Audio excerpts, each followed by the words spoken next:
Now, if you're going to interrupt, I'm going to chuck in Victoria Harbour very quickly. Cheers. I was asked by somebody who shall remain nameless, I think he's called Dominic, if I could recount a few anecdotes about my rapport, relationship and togetherness with Alan. I did think about this deeply, and I confess that it was really rather difficult to come up with an anecdote that I could share with you publicly. I'm therefore going to share with you this particular anecdote, which is that one occasion when Alan... Will you turn off your phone? Sorry. That one occasion when Alan and I actually did sleep together.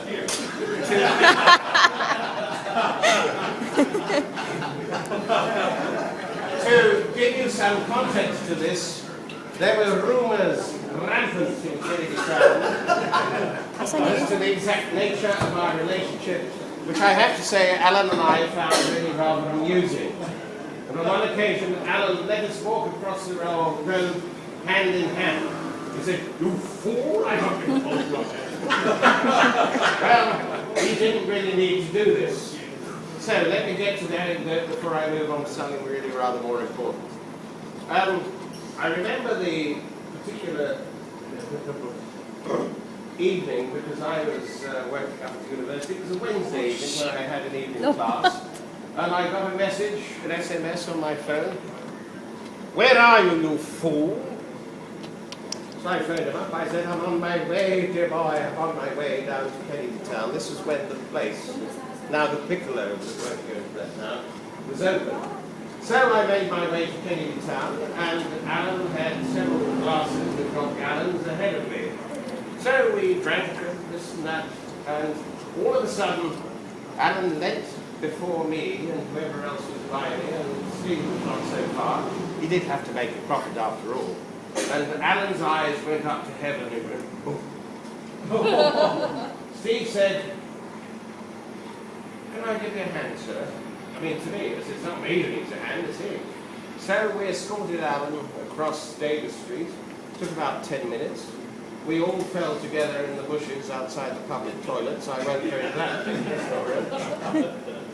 We finally negotiated the lifts and got up to the 20th floor, where at the time Alan was living in Burton, Block 1. Since then, you've probably all heard the list of blocks, the list of back sealed, and the rest of it. So Steve said in his pretty naive and where are you? Where is he? Steve, come here. I want to keep an eye on you, you slut. And Steve said, Steve said, "Should we put it into the bedroom?" I said, "Well, given that we've tried to negotiate the whole of Davis Street and we all ended up in the flower pots and everything else, we were cut and bruised, let's just put him on the sofa." The sofa, incidentally, where I spent 2 years. I can come back to that later. So, could we lift this lump in a manner by which he could sleep safely, more or less, in his heart? I removed his shoes. I was tempted to throw them into the bin, but I didn't. Propped his head up, put a pillow under him, and then Steve turns around in his, again, inevitable fashion. "Leo, would you like a drink, sir?" Sorry, I better get the answer. "Would you like another drink, sir?" It would be churlish not to accept one.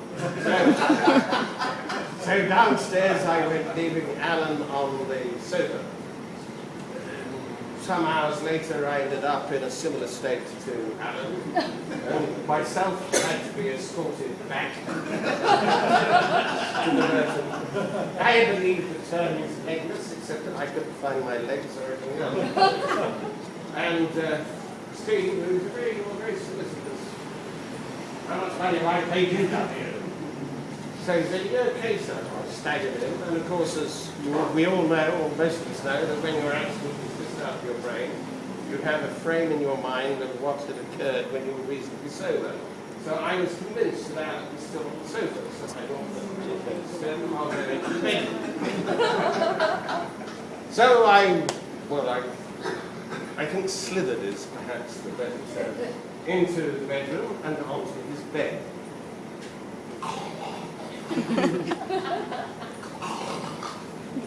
And in the course of the night, I fell off the bed, off the floor, where I continued to, it took me some time to reframe the events of that particular evening. The next thing I knew was that there was somebody on the bed where I had been sleeping. I think I'm making speech. Do stand in front of me or move. If you wish a drink, please. Oh, my dear friend, give him a bottle of wine. Go and sit at the black bridge. You're very welcome to He knows, yeah. One must always be prepared for the unexpected. Anyway, so in the course of the night, as I say, I'd fallen off the bed, and the next thing I knew is this, his conch, by the way, is his nose, nothing else, nothing more sinister, peering over the edge of the bed. What are you doing here, you fool?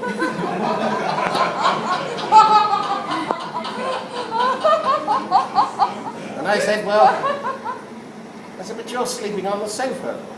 Because I'm not sleeping here.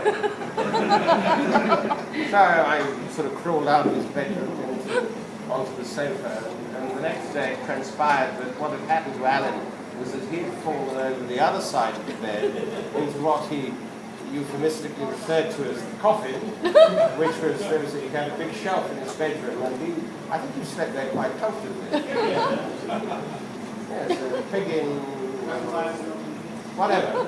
But anyway, that is, I can assure you, my friends, not that I am defending him or myself, the only time that we actually slept together. However, never mind about that, there's something actually really rather more important I wish to say to you and share with you. I don't think there's a problem with this, is that Alan and I have not known each other very long. There will be those of you here, some of you, many of you, I don't know, who've known him considerably longer, but our friendship is intense indeed. Alan, as some of you will know, is what we call an East Ender, the East End of London. Thank you, darling. That is a particular community. I cannot say that I'm an East Ender, I'm not. He's from Poplar. However, my father was from the adjacent borough, Hackney. So something of that would have rubbed off with me. It's not about me, I'm really referring to Alan. I was on my uppers. I was on a downer 2 years ago. I was up Chip Creek, I think is the word, without a paddle. This man took me in.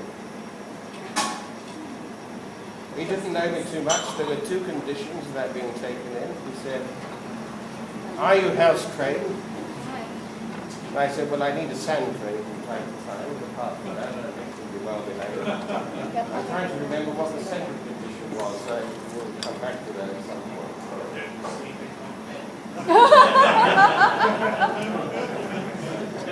Yes, well, I've already cited the exception. But I have to say, and I say this now sincerely, with joking apart, that, you know, in life we meet various people, we meet strangers, we meet friends, we can know people for a long time, but we can also know people for a relatively short time who display an intensity and a kindness and a friendship which is exceptional. Alan, you are a wonderful guy. I don't think I'm the only person here who would say this. You're a wonderful person. I know. Dash! Shut up! But I have to say, Alan, you are, come to me, my boy, you are a true, come here, you are a true friend. Come and give me the other.